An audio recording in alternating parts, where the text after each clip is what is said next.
Bueno, vamos a ver, ¿qué pasa cuando una chispa de inspiración, una idea pura de libertad interior, se organiza y se convierte en una institución? Hoy nos adentramos justo en eso, en el viaje de una enseñanza espiritual y la tensión casi inevitable que surge en el camino. La pregunta es clave. Vamos a analizar las críticas que apuntan a que, al intentar organizar un camino de libertad, quizás se perdió la esencia misma de esa idea, la conexión directa, personal y, sobre todo, espontánea con la propia conciencia. Y aquí está el núcleo de la crítica, la idea de que una estructura organizada, pues con sus normas, sus jerarquías, sus reglas, acabó por sustituir lo que en su origen era un viaje puramente personal, un descubrimiento interior. El primer punto de fricción es este. Se pasa de buscar una experiencia directa, algo que surge de dentro, a depender de rituales y normas que vienen de fuera. La gran pregunta es, ¿se puede realmente estandarizar un descubrimiento tan personal?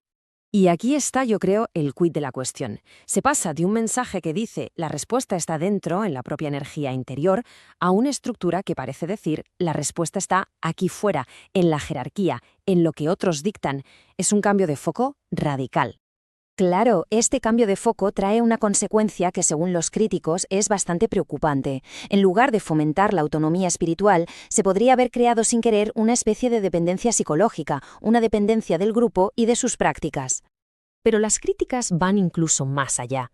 Se habla de que se dejaron de lado enseñanzas claves sobre la autorrealización y en su lugar se introdujeron creencias más rígidas, creencias que a veces se basaban en el miedo y que en vez de liberar, limitaban el crecimiento personal.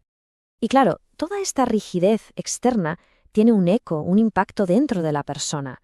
Entonces, ¿cuáles son los efectos que se describen cuando un sistema espiritual se vuelve, digamos, demasiado asfixiante? Las fuentes de este análisis no las describen como enfermedades, ojo, sino más bien como avisos, señales que la propia conciencia envía para indicar que algo está obstruyendo el crecimiento espiritual. Y estas señales son muy tangibles, casi psicológicas. Se habla de perder la paz interior, de sentir una necesidad constante de rituales para conectar e incluso de llegar a un agotamiento espiritual, a un burnout. La compasión disminuye y el pensamiento, pues, se vuelve más dogmático. Pero la señal definitiva, la prueba del algodón, por así decirlo, es cuando el conocimiento interno se estanca, cuando la consciencia deja de expandirse, cuando ya no surge ninguna nueva comprensión. Ese es el signo supremo de que hay un bloqueo. Entonces, frente a este posible bloqueo, ¿cuál era la propuesta original?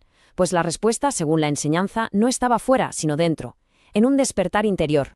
Esta experiencia se describe como el despertar de una energía vital interna, una especie de fuerza de atención consciente y de autorregulación psicológica. En sánscrito, a esta energía ascendente se la conoce como Kundalini. Y es que este concepto tiene un montón de nombres. Fijaos, Espíritu Santo, Shekinah en el judaísmo, Shakti en el hinduismo, son palabras de tradiciones muy distintas, pero, según esta interpretación, todas están señalando a la misma realidad, a la misma fuerza fundamental. Y aquí hay una idea muy interesante, casi paradójica. El proceso no consiste en acumular poder personal, sino todo lo contrario. Se trata de soltar el control mental excesivo para permitir que una energía más grande fluya a través de uno. Se dice que, una vez despierta esta energía, conecta e inspira a otras personas de forma natural, espontánea, sin necesidad de técnicas, de rituales externos o de jerarquías. Todo este conflicto, toda esta tensión entre la estructura externa y la libertad interior, se puede resumir en una metáfora final que me parece muy potente. Así que, al final, la metáfora nos pone frente a una elección fundamental, diría yo. O bien se construye un templo externo, ¿verdad? Un edificio de reglas, rituales y jerarquías que depende de una organización, o bien se cultiva el santuario interior, ese espacio sagrado de la propia consciencia. Según la enseñanza original, es ahí, y solo ahí, donde reside la auténtica energía vital. Las fuentes nos dejan, para terminar, con esta pregunta en el aire.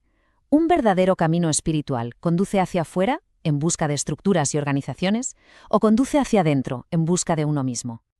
Recogí el testigo desde tiempos inmemoriales, cuando el primer yogi mostró la llama, hasta Sri Mataji, quien lo desveló y enseñó. El yoga auténtico, una llama que nunca se apaga. Ella lo mostró para todos, sin nombre, sin dueño, libre. De mis manos la libero, sin pertenecer a movimiento alguno, para que brille de corazón a corazón. La llama sigue, pura, libre.